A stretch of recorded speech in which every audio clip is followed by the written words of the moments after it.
8h13, Sonia Mabrouk, votre invité ce matin est un ancien ministre du Budget, député Renaissance de l'Oise. Et questeur de l'Assemblée nationale, bienvenue sur Europe 1 et bonjour Éric Woerth. Oui, bonjour.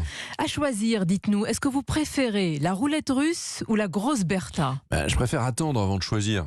Je pense qu'il faut évidemment aller jusqu'au bout des discussions, notamment avec... Nous parlons du 49.3. En parlant du 49.3, pour éviter le 49.3, il faut si possible aller jusqu'au vote. Encore faut-il être certain de ce vote qui est très resserré. Il faut discuter avec toutes celles et tous ceux, assez peu d'ailleurs, qui sont aujourd'hui assez indécis sur la nature de leur vote. Mais vous n'êtes pas personnellement favorable au 49.3 ? Vous estimez que ce serait un aveu de faiblesse ou alors à l'inverse une marque d'autoritarisme ? C'est un aveu de rien du tout. C'est l'aveu que vous êtes dans une majorité relative. Tout le monde le sait, c'est pas nouveau, il n'y a pas de scoop là-dessus, que c'est très difficile de travailler comme cela, notamment sur des réformes aussi emblématiques, et qu'on a besoin évidemment d'avoir un partenariat avec d'autres députés. Mais c'est pas un aveu de faiblesse. Non, c'est pas un aveu de faiblesse. C'est un aveu. C'est le constat d'une situation telle qu'elle est. C'est un aveu de réalisme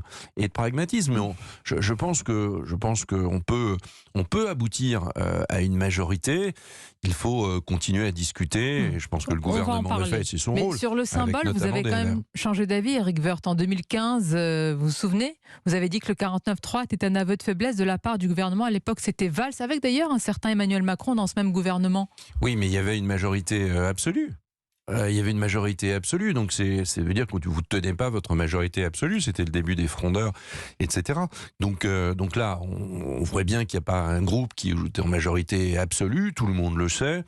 Sur des réformes comme celle-là, beaucoup de gens ne pensent pas uniquement au contenu de la réforme, mais ils pensent à eux-mêmes, ils pensent à leur avenir politique, ils pensent à leur trajectoire. Ils pensent à l'opinion publique. Quand ils reviennent dans leur circonscription, il y a beaucoup de citoyens qui leur disent mais c'est pas possible, et peut-être qu'ils sont lucides aussi sur une réforme rejetée. C'est vrai, mais quand on est député, on peut pas uniquement suivre l'opinion publique, parce qu'à un moment donné, l'opinion publique, elle est par nature contradictoire, et on commence à s'en mêler les pinceaux dans tous les sens.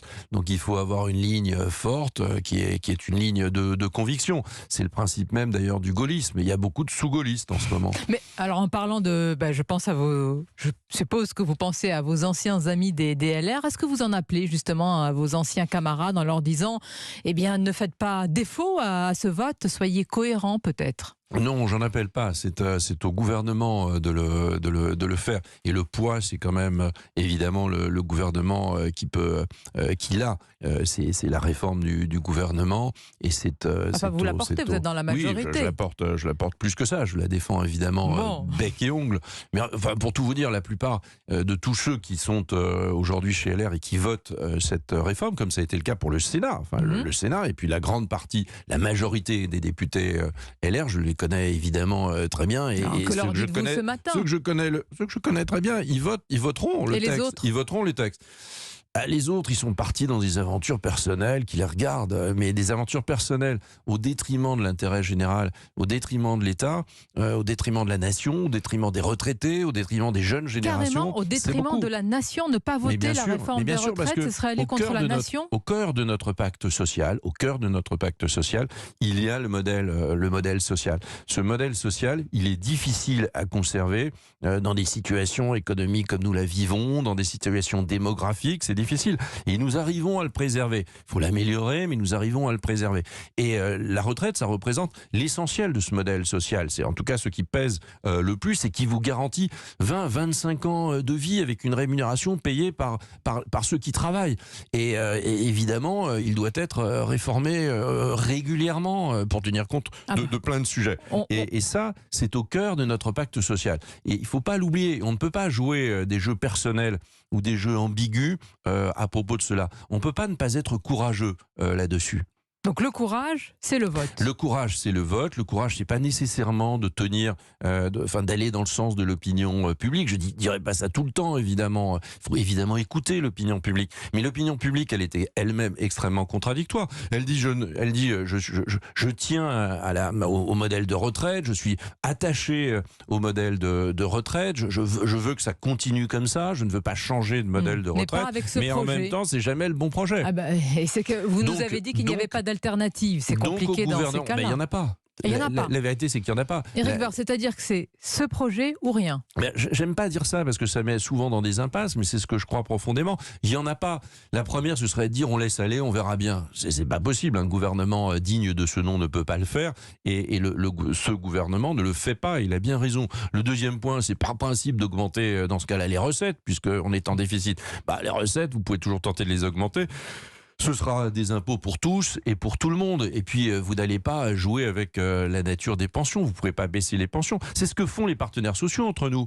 Les partenaires sociaux qui nous donnent toujours beaucoup de leçons. Lorsqu'ils gèrent les grands régimes complémentaires, ils baissent au fur et à mesure le taux de transformation du revenu d'activité en pension. Ils le baissent. On voit bien se dégrader le niveau des pensions. Et les partenaires sociaux, ils le font tranquillement, sans rien demander à personne. Sur la forme, on a compris la stratégie du gouvernement cette semaine. Éric Woerth, il ne faut pas d'ailleurs être un grand analyste pour la comprendre. Le gouvernement dit ne pas vouloir utiliser le 49.3 et au final ils vont affirmer qu'ils y ont été contraints pour éviter le pire. C'est le scénario qui est déjà écrit à l'avance. Non, je pense pas. Je pense qu'il y a encore même si c'est à quelques voix près, il ne faut pas jouer à la roulette russe, pour reprendre l'expression de Bruno Retailleau. Et vraiment, je pense qu'il faut aller jusqu'au bout des discussions, essayer de mettre les uns et les autres devant leurs propres responsabilités. C'est très simple. Elisabeth Borne a déjà sorti sa calculette pour compter les voix des députés LR qui devraient c'est surtout eux quand même qui sont au centre des hésitations, mais on est d'accord que ce serait elle et seulement elle qui prend un très gros risque. Mais moi je me projette pas dans l'après-vote, je n'en sais rien, c'est pas à moi de le dire, c'est au président de la République et puis on verra bien. Mais ça c'est pas le sujet aujourd'hui c'est d'essayer quand même. Vous avez une première ministre qui doit prendre ses responsabilités et qui pourrait sortir affaiblie avec une réforme aussi importante. Le sujet c'est d'abord d'essayer d'aller au vote sur l'ensemble du texte qui sera issu de la commission mixte paritaire. Vous, à l'instant T, vous prendriez le risque. Dès jeudi. Éric Woerth, vous prendriez le risque. Non, ce matin. Il reste 2 jours ou 3 jours pour essayer bien de regarder quels sont l'état des forces en présence. Il n'est pas impossible qu'on puisse aboutir à une majorité. Donc allons jusqu'au bout. Puis si on ne va pas jusqu'au bout, évidemment, il faut que le texte passe. À ce moment-là, il y a des instruments qui permettent de le faire. Alors c'est intéressant parce que si le gouvernement y a recours à l'Assemblée nationale au 49.3, après avoir utilisé la procédure accélérée du vote bloqué unique au Sénat, est-ce que ça pose une question de légitimité démocratique comme on l'entend de plus en plus? Non, parce que dans ce cas-là, on conteste tous les outils de la démocratie. Une démocratie, c'est évidemment beaucoup d'outils et des outils qui sont votés par le peuple, qui représentent, c'est une constitution, c'est des lois organiques. Et évidemment, ces outils sont faits pour éviter les blocages. Éric Woerth, ce serait une victoire à la Pyrrhus au moment où l'opinion est fracturée. Moi, je ne partage pas cette opinion-là. Nous devons accepter la Constitution telle qu'elle est, qui a été très très bien faite en 1958. Donc personne ne la remet en cause. C'est la manière dont vous l'utilisez là. On l'utilise parce qu'on est en majorité relative. Nous n'avons pas la majorité. Oui, mais... Les Français ont dit c'est bien, c'est formidable parce que ça permet des dialogues. Mais vous avez vu les dialogues qu'on a à l'Assemblée nationale? Mais vous entendez des dialogues totalement exacerbés, d'une agressivité folle, qui sont à l'image d'un monde qu'on ne veut pas. Au fond, ça ne veut pas dire qu'on veut un débat feutré. Ça n'a jamais été feutré à l'Assemblée.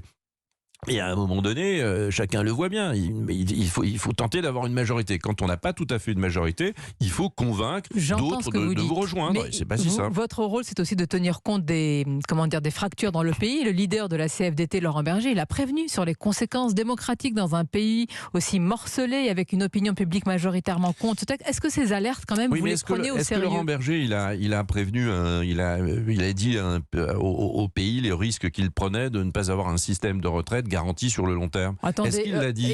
Il y a quelques années, vous aviez, il avait aussi dans sa besace une proposition de réforme, un projet de réforme. C'est pas le syndicat qui a dit non à tout. Non, mais je dis pas le contraire. Mais il dit non à l'augmentation de l'âge, il dit non à l'augmentation de la durée de cotisation. Entre nous, c'est quand même assez difficile de réformer les retraites quand vous dites non aux 2 facteurs principaux. Oui, mais sur ces alertes, ce qui relève d'un système, tout ce qui relève de l'idée on n'a qu'à changer totalement le modèle. Moi, j'aime beaucoup ça, mais on voit que ça a été extrêmement difficile et que les Français d'ailleurs n'en voulaient pas. Et d'ailleurs ils ne comprenaient pas de quoi il s'agissait parce que c'était extrêmement compliqué, donc personne n'arrivait à se projeter. Donc on voit bien qu'on a besoin à un moment donné, et comme l'ont fait plein d'autres pays, d'aménager notre système de retraite. Pour le préserver, pour le sauver, dites-vous, mais est-ce qu'on est sûr que cette réforme des retraites va aboutir aux économies que vous aviez annoncées? Parce Écoutez, que là, on a l'impression que ça fond comme neige au soleil. Le principe de la majorité relative, c'est qu'il faut faire des concessions et qu'en général, ces concessions vont plutôt dans le sens de la dépense que dans le sens de jusqu'à l'économie. vider la réforme de sa substance. Un grand principe. Non, aujourd'hui, elle est équilibrée, autant qu'on puisse le dire, à 2030, parce qu'à 7 ans, on ne peut pas mesurer ça d'une façon extrêmement fine, mais elle permet évidemment d'équilibrer le système. Et puis, si jamais le système n'était pas équilibré, il faudra le faire. Il faudra refaire une autre réforme ? Non, pas du tout, pas refaire une réforme. Il faut rajouter des recettes ou des économies supplémentaires prises ailleurs.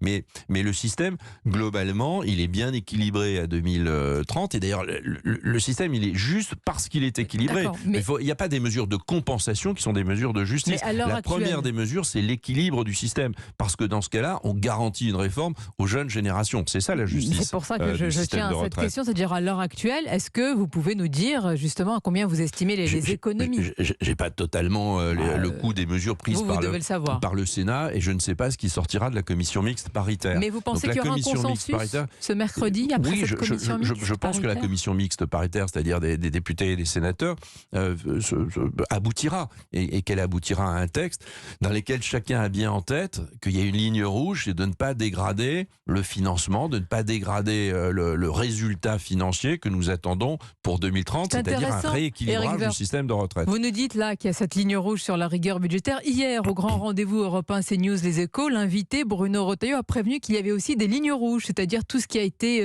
voté, amendé au Sénat. Alors il a cité la politique familiale, mais aussi la fraude avec le recours à la biométrie pour établir des certificats de vie, éviter les fraudes, etc. En fait, il dit attention, ne touchez pas aux acquis du Sénat sur le texte. Mais parce que quand on vient dans une commission mixte paritaire, il y en a beaucoup, c'est quelque chose de très, très efficace et de parfaitement rodé. Le Sénat, il vient avec ses propositions auxquelles il tient et l'Assemblée vient avec ses propositions. Et puis c'est pour ça qu'on en discute et qu'on aboutit ou pas à un texte. Et je pense que cette fois-ci, on va aboutir à un texte. Mais il a raison, et il y a plein de sujets qui ont été votés par le Sénat qui sont très importants. Par exemple, le fait que des femmes qui arrivent à l'âge légal aux 64 ans avec tout leur trimestre, alors qu'auparavant souvent les femmes avaient des carrières plus heurtées, plus hachées, etc. C'est le miroir de beaucoup d'histoires et de l'histoire de l'inégalité entre les hommes et les femmes. Heureusement, ça va mieux, mais c'est pas encore parfait, je le sais bien. Mais enfin, en tout cas, il y a eu beaucoup d'améliorations. Donc les femmes arrivent avec totalement des trimestres, et les trimestres de maternité, finalement, ils servent à rien parce qu'elles ont assez de trimestres de travail. Donc on voit bien que le Sénat, à juste titre, je pense, a considéré qu'il fallait tenir compte de ces trimestres de maternité qui ne servaient plus à rien et d'en faire un support d'augmentation de la pension en elle-même. Sanctuariser cela. C'est très bien, ça coûte un peu d'argent, mais c'est au fond totalement légitime. Et donc il y a beaucoup de sujets de cette nature qui doivent être discutés, qui doivent être, je pense, inscrits totalement dans le texte. Oui, bien sûr, je suis d'accord avec vous. Il coûte, mais c'est légitime, mais il coûte. Bien sûr, il coûte. Mais enfin, on cherche 13 milliards et demi, c'est à peu près ce qui est prévu comme déficit en 2030. Nous aurons ces 13 milliards et demi.